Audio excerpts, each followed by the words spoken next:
Hi CSA Kids, long time no see, it's Veronica. We hope you are doing well. I know a lot of you started off the school year already, so we wish you all the best with your new academic school year. So let's start off with today's icebreaker question. And the icebreaker question that I have for you all is, if you could change your name for one day, what would you change it to?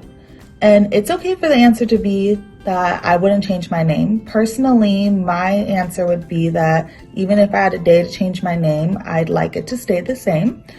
And the reason that I asked this question is because in today's story, we're going to be meeting a new character whose name is Saul.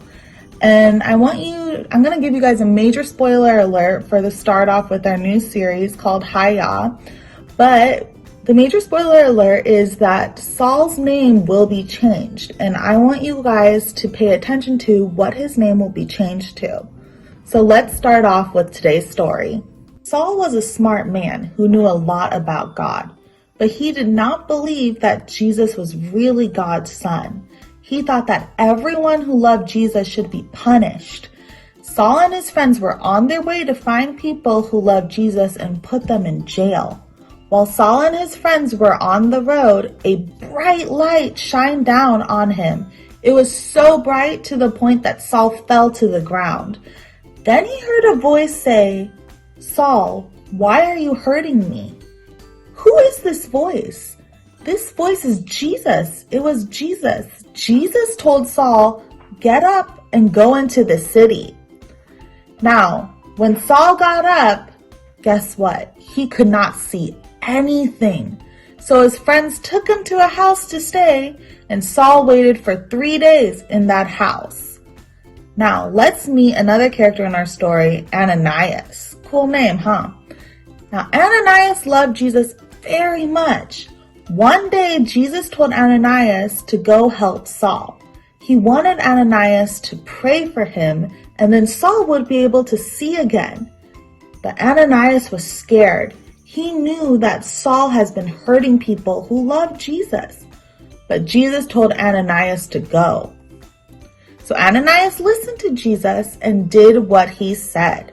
When he reached the house where Saul was staying, Ananias placed his hands on Saul and prayed for him. As soon as Ananias finished praying, Saul could see again. Wow, Jesus changed Saul. Saul stopped being mad at people who loved Jesus and started doing what was right. He told everyone about Jesus and his love. And Jesus wants you and me to change too. He wants us to stop doing wrong things and start doing what is right. Now, I have 4 discussion questions for you in order to recap today's lesson. Number 1, what happened to Saul while he was walking on the road? Number 2, what did Jesus tell Ananias to do? 3, how did Saul change after meeting Ananias? And 4, the most important one that I hope we could all do this week is share one change you can work on this week. Now, let's move on to today's memory verse that comes from the book of Ephesians that we can find in the New Testament. Our memory verse comes from Ephesians chapter 4, verses 23 to 24. You must be made new in your hearts and in your thinking. Be that new person who was made to be like God, truly good and pleasing to Him. Thank you so much for tuning into today's lesson. Please be sure to tune back in to hear the rest of the Bible story. And remember to be on a lookout to what Saul's name will be changed to.